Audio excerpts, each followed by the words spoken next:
हमने जो आंदोलन किया वो सिविल सर्विस का आंदोलन था। युवाओं को जो कोविड के दौरान जो है एग्ज़ाम में बैठने का मौका नहीं मिला या फिर उनको प्रॉपर तरीके से तैयारी करने का मौका नहीं मिला।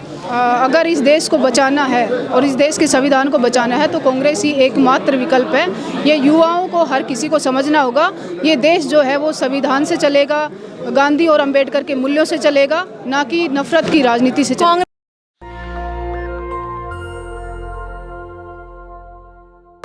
नमस्कार, मैं ज्योति और आप देख रहे हैं नेशनल दस्तक। दरअसल इस वक्त मैं AICC में मौजूद हूं और साफ तौर पर यहां पर उदित राज जी आए थे और इस वक्त मेरे साथ जो चेहरा आपको दिखाई दे रहा है, जिनका नाम एडवोकेट बबीता है, इन्होंने कांग्रेस ज्वाइन की है और इसके तमाम कारण भी बताए हैं। फिलहाल मैं इनसे एकाएक बातचीत करना चाहूँगी और जानना चाहूँगी। बबीता, सबसे तो पहले मैं आपको बधाई देना चाहूँगी कांग्रेस ज्वाइन करने के लिए। धन्यवाद।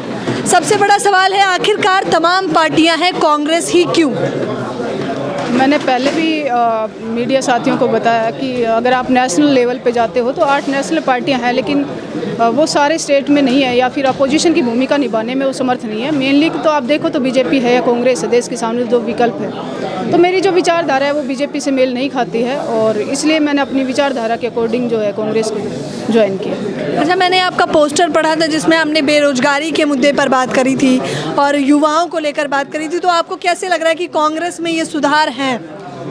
हमने जो आंदोलन किया वो सिविल सर्विस का आंदोलन था। युवाओं को जो कोविड के दौरान जो है एग्ज़ाम में बैठने का मौका नहीं मिला या फिर उनको प्रॉपर तरीके से तैयारी करने का मौका नहीं मिला, क्योंकि जो UPSC की जो तैयारी करते हैं वो पहले से या तो फ्रंट लाइन वर्कर के रूप में काम कर रहे थे या फिर कोविड वॉरियर के रूप में काम कर रहे थे। जैसे पुलिस थी, डॉक्टर्स थे, नर्स थी, कैब ड्राइवर्स थे, बैंकिंग थे, ये एसेंशियल सर्विसेज में जो थे, जो 24/7 उस टाइम जो है सर्विस गवर्नमेंट को दे रहे थे। और गवर्नमेंट ने कहा भी था कि भाई जो सिविल सर्विस के अभ्यर्थी हैं उनको अगर हम उनको एक्स्ट्रा मौका भी देंगे, वो ज़रूरी नहीं है कि भाई कोविड में उन्होंने वो किया है तो उनका जो लास्ट अटेम्प्ट है वो ख़राब हो जाएगा। और कोर्ट में हाँ करने के बावजूद गवर्नमेंट ने इसमें बाद में अपने जो वादा था उससे वो मुकर गई। तब हमने क्या ये 2024 की तैयारी चल रही है? जिस प्रकार से कर्नाटका की जीत के बाद तमाम लोग कांग्रेस से जुड़ रहे हैं, क्या ये 24 की तैयारी है? 24 की तैयारी तो हर पार्टी करेगी, 24 की तैयारी तो है ही। तो राजनीति अब किस मोड़ पर जा रही है? राजनीति का अब यही है कि 2024 में अगर इस देश को बचाना है और इस देश के संविधान को बचाना है तो कांग्रेस ही एकमात्र विकल्प है। ये युवाओं को हर किसी को समझना होगा। ये देश जो है वो संविधान से चलेगा, गांधी और अंबेडकर के मूल्यों से चलेगा, ना कि नफरत की राजनीति से चलेगा। कांग्रेस ही क्यों? तमाम पार्टियां, आम आदमी पार्टी शिक्षा स्वास्थ्य का बात करती है, BSP संविधान की बात करती है, बेटियों की बात करती है। मैंने पहले भी बताया कि अगर सेंट्रल लेवल पे आप देखें तो ना तो आम आदमी एग्जिस्ट करती है ना BSP एग्जिस्ट करती है।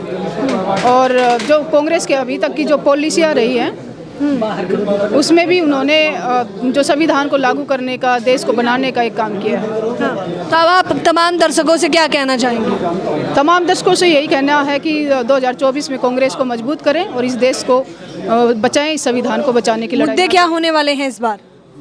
मुद्दे तो हमारा शीर्ष नेतृत्व तय करेगा। बेरोजगारी, महंगाई, संविधान।